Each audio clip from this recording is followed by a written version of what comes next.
வணக்கம் நண்பர்களே, முக்கிய செய்திகளை இந்த பதிவில் பார்க்க போகிறோம். ஃப்ளைட்டில் இருந்து அண்ணாமலை ஒரு விஷயம் பேசியிருக்காரு. அது இன்றைக்கி இந்தியா முழுவதும் வைரலாக ஷேர் ஆகுது. அண்ணாமலை இங்கேயோ ட்ராவல் பண்ணுறாரு போல் ஃப்ளைட்டில். அப்போது அண்ணாமலையுடைய பக்கத்து சீட்டில் இருந்தவங்க கோயம்புத்தூரை சேர்ந்தவங்க, அவங்க பேர் பிரீத்தி. அவங்க ஐடி படித்து இன்ஃபர்மேஷன் டெக்னாலஜி என்ஜினியர், ஒரு கார்ப்பரேட் கம்பெனியில் நல்ல வேலை கிடச்சிருக்கு.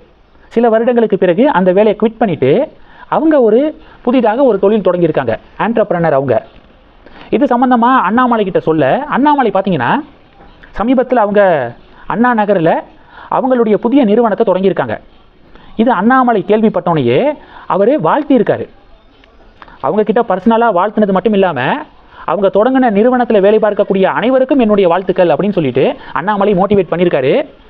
இதை கேட்டவுடனேயே அவங்க பிரீத்தி, அவங்க தானே தொழில் தொடங்கியிருக்கிறது, அவங்க நெகிழ்ச்சி அடைகிறாங்க. அந்த வீடியோ ட்ரெண்டிங்காக ஷேர் ஆகுது. அண்ணாமலை சமீபத்தில் கொங்கு என்ஜினியரிங் காலேஜுக்கு மோட்டிவேஷன் ஸ்பீச் கொடுக்கறதுக்காக போயிருந்தார்ல, அங்கேயும் இப்படி தான் மோட்டிவேட் பண்ணார். யாரோ ஒருத்தருடைய கனவை நீங்கள் ஏன் பில்ட் பண்ணுறீங்க?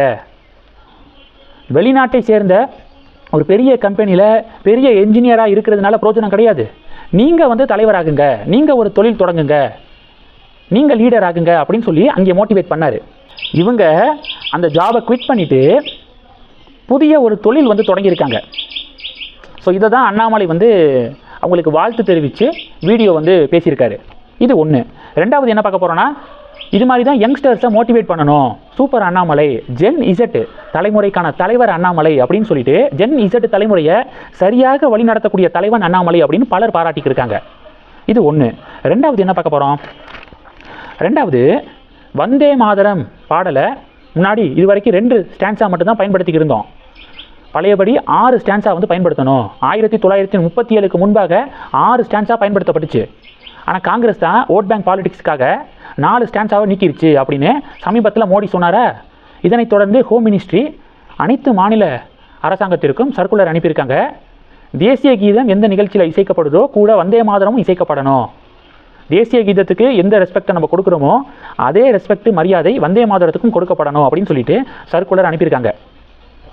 இப்போது ஜவாஹிர் உள்ளா இருக்கார் பார்த்தீங்களா, அவர் ஹோம் மினிஸ்ட்ரி இந்த உத்தரவை திரும்ப பெறணும் அப்படின்னு சொல்லிட்டு அறிக்கையை வெளியிட்டிருக்காரு.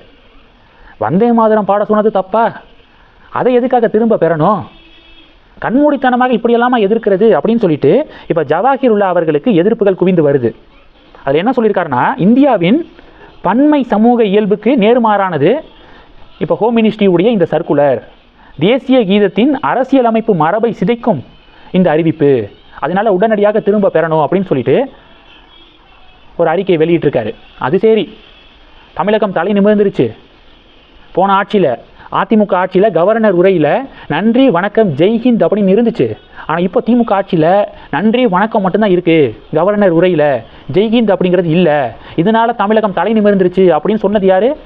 கொங்கு மக்கள் தேசிய கட்சியுடைய தலைவர் ஈஸ்வரன். 2021-22 காலகட்டத்தில் நடந்தது. ஜெய்ஹிந்துக்கே திமுகவுடைய கூட்டணி கட்சி இப்படி சொன்னாங்க. அதே வரிசையில் திமுகவுடைய இன்னொரு கூட்டணி கட்சியான ஜவாஹிர் உல்லாவுடைய பார்ட்டி இப்போ வந்தே மாதரம் சர்க்குலருக்கு எதிர்ப்பு தெரிவித்திருக்கிறது ஆச்சரியம் ஒன்றும் இல்லை அப்படின்னு பாஜக பதிலடி கொடுக்குறாங்க.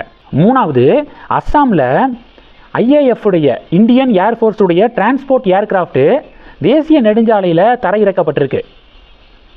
சோதனை. அவசர காலங்களில் IAF உடைய விமானங்கள் தேசிய நெடுஞ்சாலையில் தரை இறக்கிறதுக்காக நிறையா பகுதிகளில், குறிப்பாக உத்தரப்பிரதேசத்துலலாம் பல சாலைகள் அதுக்காகவே பிரத்யேகமாக போடப்பட்டிருக்கு. இப்போ அஸ்ஸாமில் அது மாதிரியான ஒரு சாலை போடப்பட்டு இப்போது IAF உடைய விமானம் சேஃப்டியாக தரை இறங்கியிருக்கு. அது சம்மந்தப்பட்ட வீடியோ இன்றைக்கி சமூக வலைதளத்தில் ட்ரெண்டிங்கு. இந்த செய்திகளை பற்றி உங்களுடைய பார்வைகளை மறக்காமல் கமெண்ட் பண்ணுங்கள். தொடர்ந்து கனெக்டில் இருங்க. அடுத்தடுத்து நிறையா பதிவுகளை பார்க்க போகிறோம். நன்றி. ஜெய்ஹிந்த்.